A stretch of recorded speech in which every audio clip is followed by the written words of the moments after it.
Hey, we're going on flight 123 to Potato Land. Hey, friend. Remember me? It's been quite a while. You're going to Potato Land too, right? Well, that's fantastic, yo.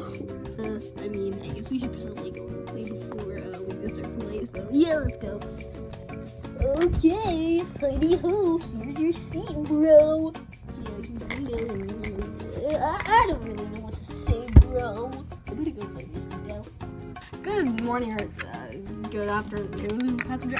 I don't really know. I don't really keep track of the time. But so we are currently at an altitude of very high. Okay, so I may or may not have just realized that there is turbulence ahead. So you may want to get into your seats right now. I beg of you, this actually looks really bad. Like, I know I sound sarcastic, but still, it's actually like really bad. Oh, it's already the afternoon. It's so dark. Like, I hate it. It's safe. Like, but we should probably go to my seat. Hey, friend over there. Yeah, you over there. You should probably get in your seat there. I mean, so should I. But still, we don't want that rough turbulence to hit us. Oh, so what do you want to do? Do you want to like sit down and be like safe, or do you want to be reckless and tough guys and stand up? Oh yeah, the links for the videos are in the description. By the way, if you didn't know.